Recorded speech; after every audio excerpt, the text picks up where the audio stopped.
Student वंदना, आप सभी का मोस्ट वेलकम करती हूँ आपके अपने ही चैनल वंदना स्टडी क्लासेस में। बच्चों, हम लेकर आए कक्षा 9वीं का पेपर। कक्षा 9वीं आपका हिंदी का पेपर है, ये 25 सितंबर को आने वाला है।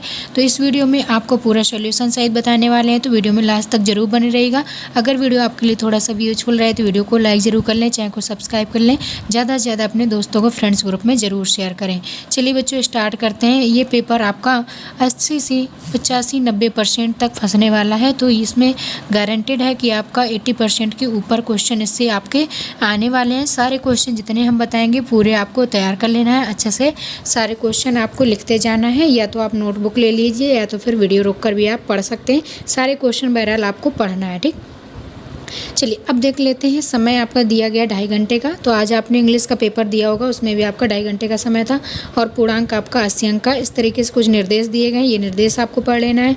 कुल आपके 32 अंक के ऑब्जेक्टिव आने हैं, और 10 क्वेश्चन आपके 2-2 अंक के आने हैं, 20 अंक के, और 4 क्वेश्चन आपके 3-3 अंक के आने हैं, 4 क्वेश्चन आपके 4-4 अंक के आने हैं, ठीक। तो इस तरीके से आपका ये पेपर का विभाजन है पूरा।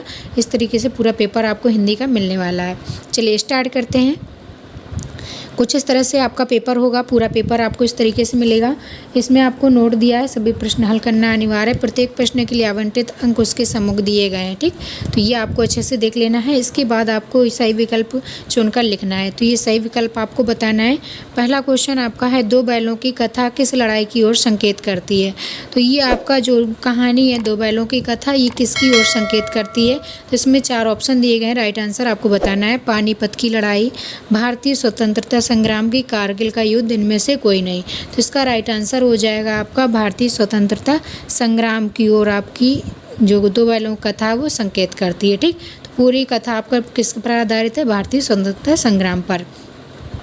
इस तरीके से क्वेश्चन नंबर फर्स्ट आपको तैयार कर लेना है। फिर नेक्स्ट है क्वेश्चन नंबर 2, बछिया के ताऊ मुहावरे का अर्थ है, ठीक।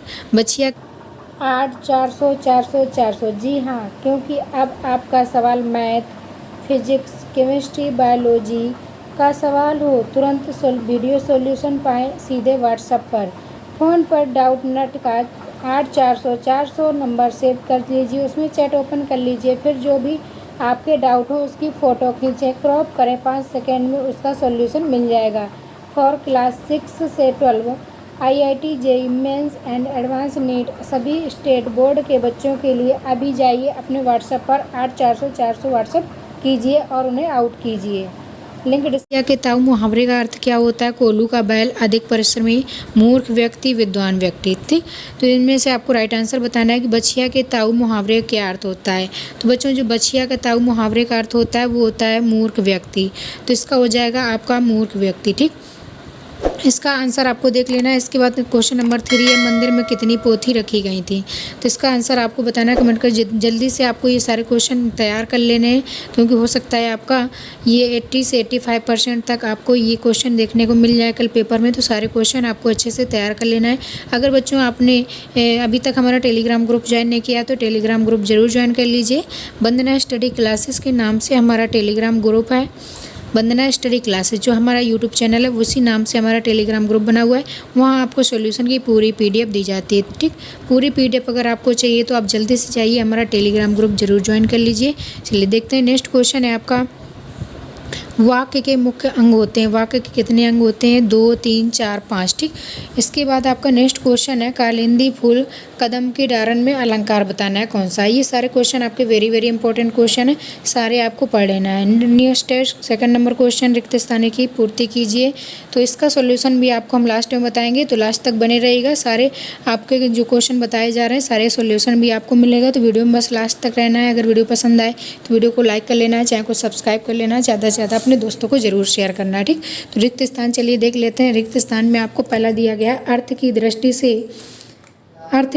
से वाक्य के भेद होते हैं, तो ठीक। तो इसमें बताना है कि अर्थ की दृष्टि से आपके वाक्य के कितने भेद होते हैं। तो इसका हो जाएगा 7 या 8, तो आपके हो जाएंगे 7, ठीक। इसका आंसर क्या हो जाएगा, इसका आंसर हो जाएगा आपका 8, ठीक। इसका आंसर आपको 8 कर लेना है। इसके बाद चलिए नेक्स्ट देखते हैं, नवरत्न में समास है। नवरत्न में कौन सा समास है, तो आपका इसमें हो जाएगा द्विगु समास, ठीक। तो ये द्विगु समास। इसके बाद संगोष्ठी में उपसर्ग होगा सम, तो इसमें हो जाएगा आपका संगोष्ठी में कौन सा उपसर्ग लगा है, सम, ठीक। तो इस तरीके से आपको सम कर लेना है। नेक्स्ट देखेंगे भरिया का अभिप्राय होता है। भरिया मीन्स क्या होता है, आपका भरना या भार वाक। ठीक, इसके बाद नेक्स्ट है आपका पांचवा, वाक में घर डस का प्रतीक है, आत्मा का, परमात्मा का। वाक में किसका प्रतीक है, तो इसका आंसर आपको लास्ट में अभी बताएंगे। नेक्स्ट है आपका सही जोड़ी का मिलान करिए। सही जोड़ी का मिलान करना है। गधे में गुणों की पराकाष्ठा, डांडा थोड़ा की ऊंचाई, पखा पखी, कच्चे के सकोरे, सूरज का ब्याह। तो इनका सॉल्यूशन आपको भी लास्ट में हम बताएंगे, तो आपको बस केवल पेपर देख लेना है। अभी पूरा पेपर देखते जाइए, लास्ट में आपको पूरा सॉल्यूशन मिलेगा। ठीक, एक वाक्य में उत्तर दीजिए। तो एक वाक्य में उत्तर देना है आपको। मूर्ति मधुर मनोहर देखी, भय विदेह विदेह विदेशेखी में कौन सा अलंकार है। इसका नेक्स्ट क्वेश्चन है सेकंड नंबर, कोई दो महाकाव्य तथा महाकाव्यकारों के नाम बताइए। तो यहाँ पर आपको महाकाव्य और महाकाव्यकारों के नाम बता देना है। तो आपका रामचरितमानस जो है, रामचरितमानस आपको लिख देना है। रामचरितमानस ये तुलसीदास जिसके द्वारा रचित है। इसके बाद आपका साकेत भी महाकाव्य है। साकेत मैथिली शरण गुप्त जी का महाकाव्य है, तो दोनों आपको लिख लेना है। इसके बाद आपका तीसरा है मेजबान कहानी किस लोक भाषा में लिखी गई है। नेक्स्ट है फोर्थ नंबर, कवि रस कान पत्थर के रूप में किसका अंश मानते हैं। नेक्स्ट है पाँचवा, निरापद सहिष्णुता का अर्थ स्पष्ट कीजिए।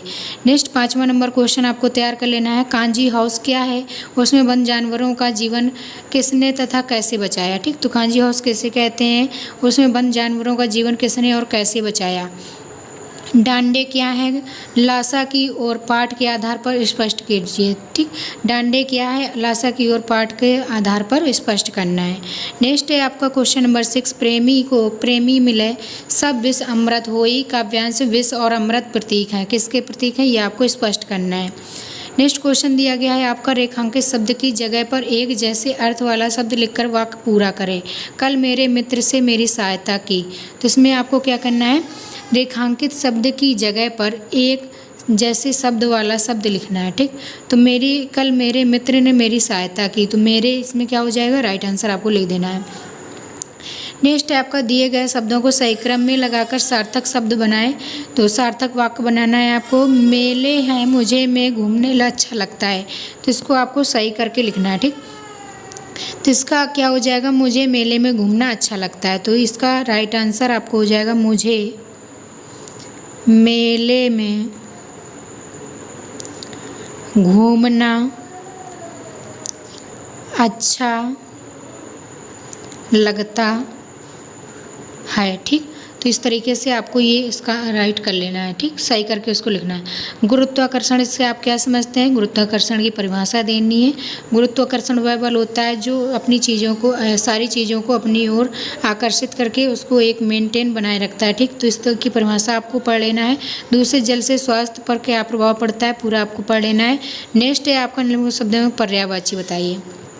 जल का, बादल का, सूर्य का, हवा का, इनके एक एक पर्यायवाची शब्द बताना है। ठीक, तो आपका जल का हो जाएगा, जल की पर्यायवाची आपकी नीर होती है, तो नीर आपको लिख लेना है। ठीक, बादल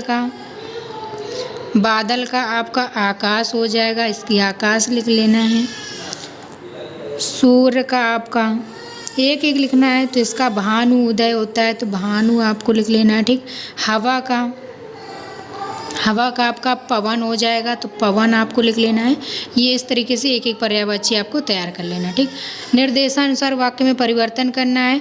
तो झूठ बोलने वाले को कोई प्यार करता है। ठीक, तो इसका आपका निषेधात्मक यानी कि नकारात्मक वाक्य बनाना है, इसका नहीं वाला वाक्य बनाना है। तो झूठ बोलने वाले को कोई प्यार नहीं करता, तो इधर पर क्या आ जाएगा आपका, नहीं आपका सही हो जाएगा। ठीक, तो ये यहाँ पर नहीं आपको कर देना है। नेक्स्ट है आपका, माँ ने बच्चों को नहलाया और स्कूल भेजा, प्रश्नवाचक बनाया, इसका प्रश्नवाचक बनाना है। ठीक, माँ ने बच्चों को नहलाया, इसके बाद आपको स्कूल भेजा, तो आपका प्रश्नवाचक क्या हो जाएगा, क्या, इसमें जब आगे जोड़ देंगे क्या माँ ने बच्चों को नहलाया और स्कूल भेजा। ठीक, तो क्या शब्द आगे जुड़ जाएगा इसमें। नेक्स्ट दिया है आपका 10वां नंबर क्वेश्चन, निम्नलिखित शब्दों में प्रयुक्त मूल शब्द एवं उसमें जुड़े उपसर्ग अलग लिखिए। तो इसमें मूल शब्द आपका अलग करना है और आपका उपसर्ग अलग करना है, ठीक। तो इसको भी आप कर लीजिएगा, तैयार कर लीजिएगा। इसके बाद इसमें आप मूल शब्दों में प्रयुक्त प्रत्यय अलग करना है। प्रत्यय में आप बताना है जो उपसर्ग क्या होते हैं, जो आपके शब्द के आगे लगते हैं वो आपके उपसर्ग कहलाते हैं और जो शब्द के पीछे लगते हैं वो आपके प्रत्यय कहलाते हैं। तो इस तरीके से पूरा आपको उपसर्ग और प्रत्यय इनमें निकाल लेना है, ठीक। नेक्स्ट है आपका निम्नलिखित मुहावरों का अर्थ लिखते हुए वाक्य में प्रयोग करिए। तो इनका फूला न समाना यानी कि बहुत खुश होना, खून पसीना एक करना मतलब बहुत मेहनत करना, ठीक। तो इस तरीके से इनका वाक्य प्रयोग भी कर देना है। आपका शब्द के लिए एक शब्द लिखना, निरंतर चलने वाला जो पुरुषों में उत्तम हो उसको क्या कहते हैं, पुरुषोत्तम। इस तरीके से सारे क्वेश्चन के आंसर आपको कर लेने। एक वाक्य में वह वाक्य चुने जिसका अर्थ दिए वाक्य के समान है, ठीक। तो वो अर्थ चुनना है आपको। इस तरीके से पूरा आपका पेपर दिया गया है। निम्नलिखित शब्दों का उपयोग करते हुए एक कहानी लिखिए। काका हलवा, व्यंजन, बूढ़ी कचौड़ी, मेहमान, गांव, शादी। इस तरीके से पूरा दिया गया है। क्वेश्चन नंबर 14 दिया गया पानी के महत्व अथवा त्योहारों का महत्व शीर्षक पर अनुच्छेद लिखिए। तो आपका पानी के महत्व पर या फिर त्योहारों के महत्व पर शीर्षक यानी कि निबंध लिखना है। तो दोनों पर आप लिख सकते हैं। इसके बाद आपका नेक्स्ट क्वेश्चन है दो मित्रों के बीच संवाद लिखिए। तो दो मित्रों के बीच, अपने दोस्तों के बीच में संवाद किस प्रकार से करते हैं आप लिख दीजिएगा। इसके बाद बुखार से पीड़ित रोगी और डॉक्टर का संवाद। तो डॉक्टर और रोगी के बीच में क्या संवाद हो सकता है वो आपको लिख देना है, ठीक। अथवा में ये आपका दोस्त संवाद लिख देना या फिर आप डॉक्टर और मरीज का लिख देना, ठीक। नेक्स्ट क्वेश्चन है घर में जो काम अक्सर करते हैं उसके बारे में 2 वाक्य लिखिए। जो घर में काम अक्सर करते हैं उसके बारे में 2 वाक्य लिखना है आपको। कोई भी आप 2 वाक्य लिख दीजिएगा। मम्मी के बारे में, पापा के बारे में, भाई बहन के बारे में, जो भी आपके घर में काम करता हो अक्सर उसके बारे में आप लिख दीजिए, ठीक। इसके बाद क्वेश्चन नंबर 17 प्रेमचंद जी अथवा राहुल सत्यनारायण जी का साहित्यिक परिचय उन बिंदुओं पर प्रकाश डालिए, ठीक। तो आपका प्रेमचंद जी अथवा राहुल सत्यनारायण किसी एक के जीवन परिचय लिखना है और उनकी प्रमुख 2 रचनाएं लिखनी है, भाषा शैली लिखनी है, साहित्य में स्थान लिखना है। नेक्स्ट क्वेश्चन नंबर 18 निम्नलिखित काव्यांश का संदर्भ में व्याख्या करना है। पूरा आपको पढ़ लेना है। इसके बाद आपका नेक्स्ट है 19 नंबर क्वेश्चन, निम्नलिखित में से किसी एक गद्यांश की संदर्भ सहित व्याख्या कीजिए। तो ये गद्यांश दिया गया है, इस तरीके से आपको लिख लेना है। इसके बाद क्वेश्चन नंबर है आपका 20, आपका नाम रमेश है और आप एक केंद्रीय विद्यालय भोपाल के छात्र हैं। आपके परिवार की आर्थिक स्थिति अच्छी नहीं है, अतः आप शुल्क मुक्ति या फीस माफ़ी के लिए अपने विद्यालय के प्रधानाचार्य को प्रार्थना पत्र लिखना है, ठीक। तो आप विद्यालय में शुल्क माफ़ी के लिए प्रार्थना पत्र लिख लीजिए। अपने मित्र को प्रावीण्य सूची में प्रथम स्थान प्राप्त करने के लिए बधाई पत्र। तो एक आपको लिख देना, चाहे फीस माफ़ी का एप्लीकेशन लिख देना या फिर आप बधाई पत्र लिख देना, ठीक। इस तरीके से आपका ये पूरा पेपर दिया गया है। पूरा पेपर आपको देख लेना है। निम्नलिखित आप पठित गद्यांश को पढ़कर नीचे प्रश्नों के उत्तर दीजिए। 22 नंबर क्वेश्चन, निम्नलिखित में से किसी एक वाक्य पर 250 शब्दों में निबंध लिखिए। तो ये आपका निबंध है और अनुच्छेद भी पूछा गया था। तो आप अनुच्छेद और निबंध में कंफ्यूज मत होइएगा। अनुच्छेद में आपको निबंध ही लिखना होता है, मतलब उसके बारे में लिखना होता है, ठीक। और आपका निबंध जो है वो आपको 250 शब्दों में लिखना है। 250 बाल श्रम के कारण और कोविड-19 समस्या का समाधान, समस्या और समाधान, विज्ञान के चमत्कार, जल संरक्षण, किसी एक विषय की रूपरेखा लिखें या फिर आप रूपरेखा इनमें से लिखना है और आपको इनमें से एक निबंध लिखना है, ठीक। मेरा प्रिय मित्र, वृक्ष हमारे मित्र हैं। तो ठीक, रूपरेखा में क्या होता है, सबसे पहले आपका प्रस्तावना डालते हैं इसमें। फिर इसके बाद आप अगर मेरे मित्र के बारे में लिख रहे हैं तो मित्र का स्वभाव, मित्र की हाइट, मित्र की पढ़ाई, मित्र के माता पिता, मित्र के बारे में जितना आप जानते हैं सारी हेडिंग आपको डालना है, ठीक। रूपरेखा में केवल हेडिंग पड़ती हैं और आपका निबंध में पूरा निबंध लिखा जाता है। तो इस तरीके से पूरा पेपर ये आपको सॉल्व कर लेना है। अगर आपको इसका सॉल्यूशन चाहिए तो आप हमारे साइट पर जाइए bandanaclasses.com, ठीक। bandanaclasses.com वहाँ पर आपको पूरी सॉल्यूशन की सभी सब्जेक्ट की आपको पीडीएफ दी जा रही हैं। तो आप जल्दी से जाइए गूगल में सर्च करिए bandhanaclasses.com। वहाँ आपको जितने क्वेश्चन छूटे हुए हैं सारे क्वेश्चन का सॉल्यूशन मिल जाएगा। पूरे पेपर का सॉल्यूशन आपको हमारी साइट पर मिलेगा।